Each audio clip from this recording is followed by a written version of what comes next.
सीखने की सीरीज़ में ये हमारा तीसरा वीडियो है। पिछले वीडियो में हमने create logic for problem solving के अंतर्गत एल्गोरिथम पढ़ लिया था। उस एल्गोरिथम को समझने के बाद अब हमारा जो अगला टॉपिक है वो है फ्लो चार्ट। फ्लो चार्ट जैसा कल मैंने आपको बताया था कि फ्लो चार्ट जब हम सी में प्रोग्राम बनाते हैं उससे पहले वन बाय वन एल्गोरिथम में टेक्स्ट स्टेप्स लिखते हैं लॉजिक बनाने के लिए। उस एल्गोरिथम का चित्रात्मक प्रस्तुतिकरण फ्लो चार्ट कहलाता है।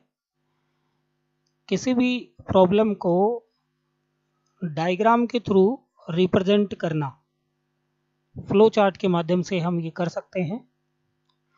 तो flow chart graphical representation of an algorithm. Flow chart में वैसे तो बहुत सारे सिंबल प्रयोग में आते हैं, लेकिन यहाँ हम कुछ कॉमन सिंबल्स को देखेंगे, एक एक को समझेंगे। उसके पश्चात एक एग्जाम्पल प्रोग्राम द्वारा मैं आपको फ्लो चार्ट बनाकर दिखाऊंगा। सबसे पहला सिंबल जो फ्लो चार्ट में अपन यूज़ करते हैं वो है टर्मिनल। टर्मिनल एक ओवल शेप होता है। टर्मिनल एक ओवल शेप होता है। इसको क्या कहते हैं? इसको टर्मिनल कहते हैं। इसको हम टर्मिनल कहते हैं। टर्मिनल। इसको स्टार्ट स्टॉप बॉक्स के नाम से भी जाना जाता है। Start stop box. उसके पश्चात जो अगला सिंबल है वो है फ्लो लाइंस। अगला जो सिंबल है जो फ्लो चार्ट में यूज़ किया जाता है वो है फ्लो लाइंस। फ्लो लाइंस कई प्रकार की हो सकती है, जैसे left to right, right to left, top to bottom, ये बॉटम टू टॉप, और अगर अपन लगाएं तो टॉप टू बॉटम। इनको क्या कहते हैं students? Flow lines. Flow lines. उसके बाद अगले सिंबल के रूप में हम यूज़ करते हैं डायमंड शेप का। किसका यूज़ करते हैं? डायमंड शेप का। इसको डिसीजन बॉक्स भी कहते हैं, या आप डायमंड शेप भी बोल सकते हो। ये डायमंड शेप, इसको क्या बोलते हैं? Decision box.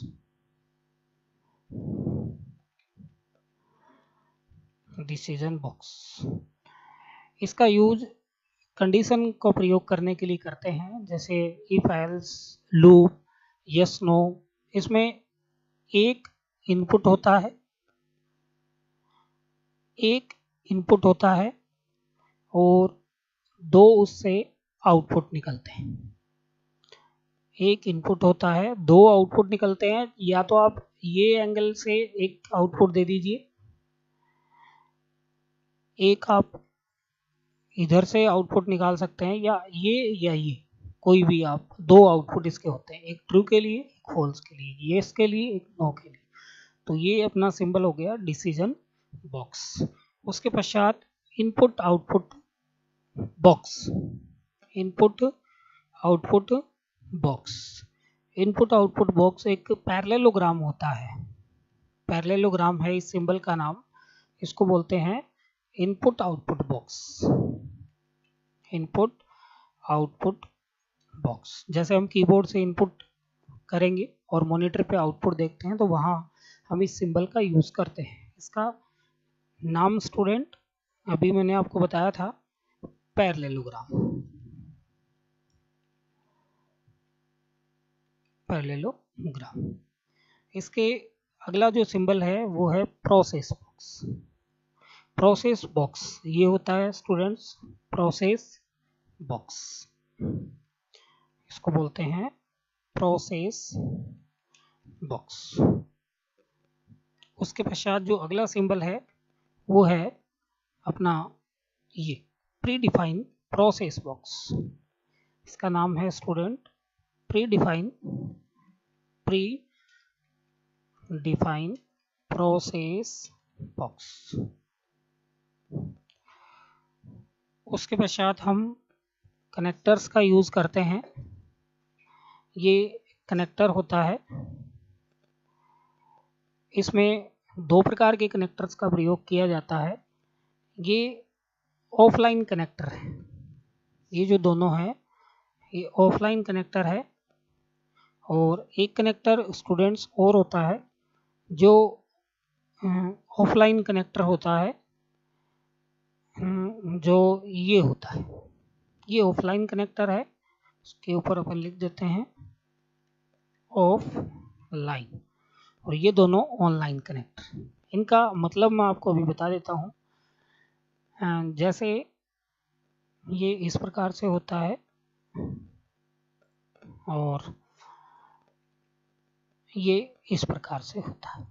जैसे एक ही पेज पर हमें एक ही पेज पे पूरा अगर कोई प्रोग्राम ना आए, जैसे बी है तो उसका ये कंटिन्यूस यहाँ से, तो ये ऑन पेज कनेक्टर कहलाता है। एक ही पेज पे मतलब ये बताया जा रहा है कि यहाँ से यहाँ समाप्त हो गया है, अब आगे का पार्ट यहाँ से है। ये ऑफलाइन कनेक्टर होता है। एक पेज पूरा समाप्त होने के पश्चात अगले पेज पर यदि सिंबल्स को आपस में कनेक्ट करना हो तो हम ऑफलाइन कनेक्टर का प्रयोग करते हैं। तो अभी हमने देखा ये स्टार्ट स्टॉप बॉक्स या टर्मिनल जिसको अपन बोलते हैं वो है। ये फ्लो लाइंस होती है जिनके द्वारा प्रोग्राम का फ्लो दर्शाया जाता है।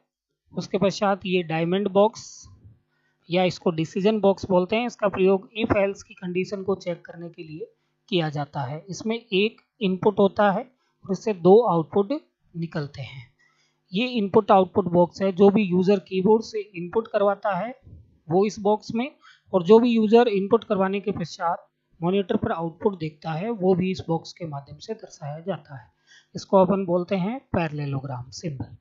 उसके पश्चात ये प्रोसेस बॉक्स है, यहाँ प्रोसेस दर्शाई जाएगी। जैसे मैं आपको बता देता हूँ, जैसे C = A + B, तो this is the process to add 2 number. तो A और B जुड़ करके C में चले जाएंगे। ये प्रोसेस है, ये प्री डिफाइन बॉक्स है। ये कनेक्टर हैं, दो प्रकार के कनेक्टर अपने होते हैं। एक होता है ऑनलाइन कनेक्टर और एक होता है ऑफलाइन कनेक्टर। एक ही पेज पर एक फ्लो चार्ट को जोड़ना हो तो हम ऑनलाइन कनेक्टर का यूज़ करते हैं, और दूसरे पेज से पिछले पेज को जोड़ना हो तो हम ऑफलाइन कनेक्टर का यूज़ करते हैं।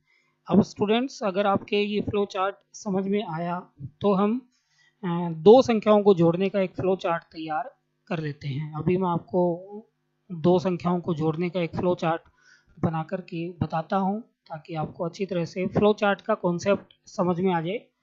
तो दो संख्याओं को जोड़ना है तो सबसे पहले अपन कौन सा बॉक्स लेंगे? स्टार्ट स्टॉप बॉक्स, जो कि ओवल शेप होता है। ये ओवल शेप होता है, तो यहाँ हम इस ओवल शेप का प्रयोग करेंगे। तो इसके अंदर हम लिख देते हैं स्टार्ट।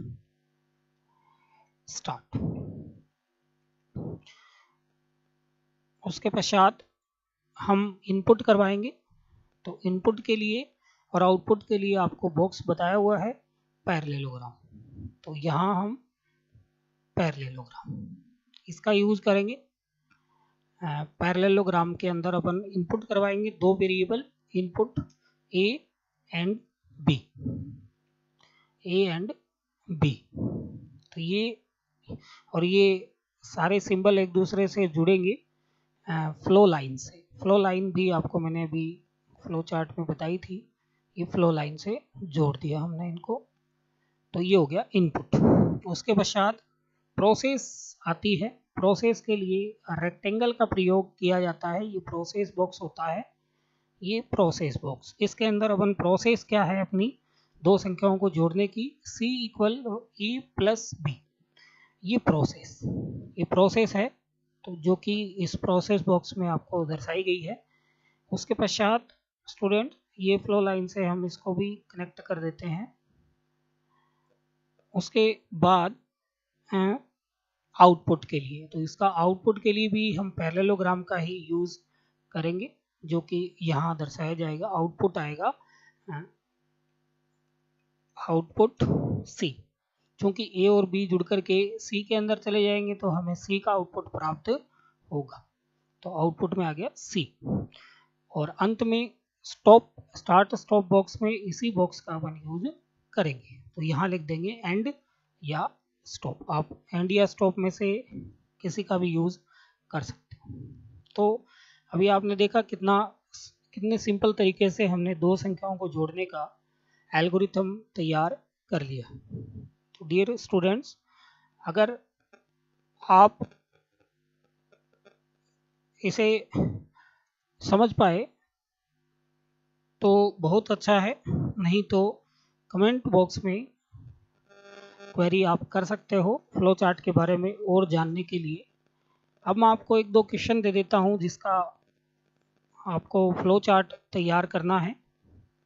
तो ये क्वेश्चंस आप करके अपने आप उसके बाद में फ्लो चार्ट तैयार करना आपको।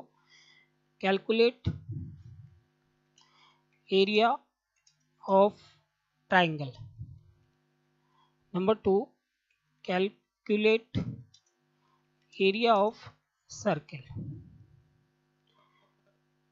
ये आप दो प्रोग्राम स्वयं से करिए, इसको ज़्यादा से ज़्यादा समझिए। दोनों के एल्गोरिथम